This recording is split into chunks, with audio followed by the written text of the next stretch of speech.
think Damien Chazelle's 2014 jazz movie Whiplash is probably the best film made since the start of the new millennium.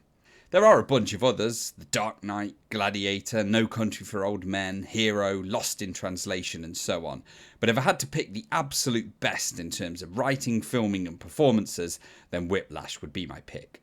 It's a movie that very nearly wasn't made. Back in 2013, when Damien Chazelle was still a fledgling director, not the hottest young talent in Hollywood as he is today, he had the idea for Whiplash but couldn't get funding. It was only when he turned that idea into a short film that went on to win an award at the Sundance Festival that Hollywood came calling. The movie, which cost $3.3 million to make, went on to gross $49 million worldwide and snag a nomination for that year's Best Picture Oscar. It tells the story of promising young jazz drummer Andrew Neiman, played by Miles Teller, who's studying at the prestigious Schaffer Conservatory Music School in New York. Andrew has a dream to be as famous and revered as the jazz musicians he so idolises, and he spends all of his time obsessing about his drums in order to get there. One day at the school he impresses Terence Fletcher, played by J.K. Simmons, Schaffer's most intimidating but well-regarded conductor. Fletcher invites Andrew to join the studio band, where he displaces its core drummer and settles in.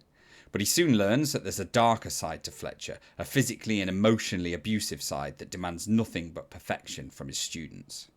Soon, this desire to impress becomes so great in Andrew that the rest of his life starts to unravel.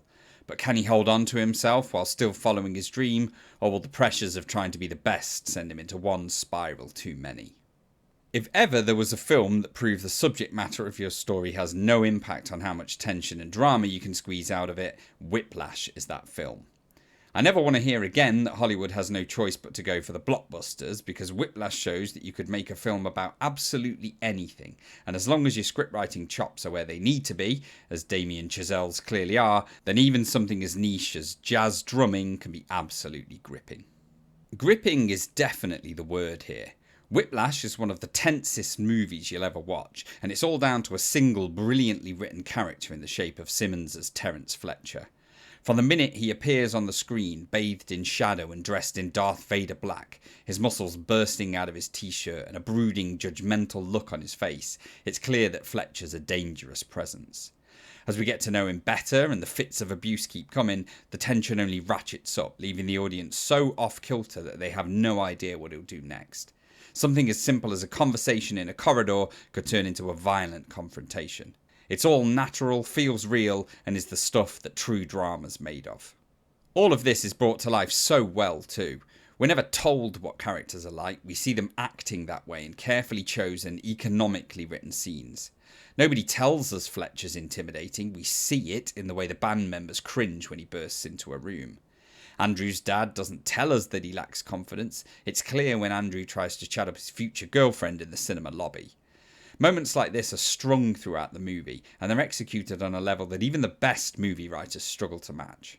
Damien Chazelle is a talented director, but when you can write scripts that bring characters to life as well as this one, people will flock to your movies even if they're filmed on a mobile phone. Whiplash isn't an empty film either. I enjoy Tarantino movies, but often the brilliant exchanges embroider pretty meaningless films. Whiplash says something. There's a serious dramatic question at the heart of it, asking how far should one go for their art. It's an old tale, but it's told in a new way here. How? Well, like most things in the film, it all hinges around Fletcher. So far, everything I've said suggests he's your standard antagonist, there to provide obstacles for our hero. But really, he's so much more than that. He's also a mentor, there to pass on priceless knowledge. Except unlike in a lot of films, Fletcher's flawed. He makes mistakes, big ones. He genuinely tries to push Andrew to improve his art, but he goes about it in a terrifying way. And every line of dialogue in Whiplash's taut 1 hour and 46 minutes is laser focused on this central theme.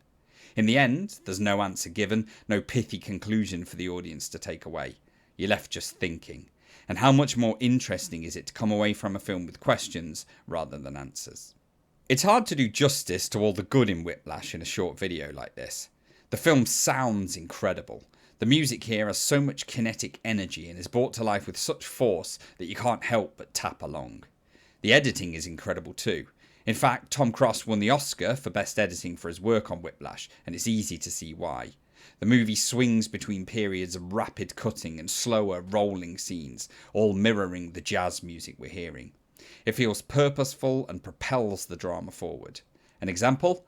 The climactic scene, a live jazz performance, becomes as bombastic as the Omaha Beach section of Saving Private Ryan. I haven't even mentioned the performances yet, which are universally great. There are lots of close-up shots in Whiplash, but none of the actors fluff it. Melissa Benoist is a flower in the weeds as Andrew's girlfriend. His dad, played by Paul Reiser, exudes such warmth and kindness. Miles Teller as Andrew is fantastic, putting everything he has into his performance, whether it's the big scenes with the big emotions or the smaller ones. But there is one actor without whom this film would flounder, and that's undoubtedly J.K. Simmons. His casting as Fletcher is perfect. Simmons is taut, squeezed up, his head impeccably shaved, his muscles toned, posture perfect. It's a brilliant storytelling example of form-matching function. His acting is magnificent too. The range of emotions he has to portray is vast, from biting rage to wry-eyed humour, and he pulls them all off easily. Simmons leaves you guessing throughout the film whether his character is truly bad or just taking the wrong approach. How he drifts between comedy and drama as easily as he does in his career, excelling at both, boggles my mind. He's absurdly underrated, and it would have been daylight robbery had he not won the Best Supporting Actor Oscar. Thankfully he did. I'll stop there, as if I went on with everything I could say about Whiplash and how fantastic it is, this video would be an hour long. But boy do we have a special talent in Damien Chazelle. That he followed Whiplash up with the imperious La La Land, itself robbed at the Oscars, only goes to hammer this home. Such a small premise in Whiplash for such big drama.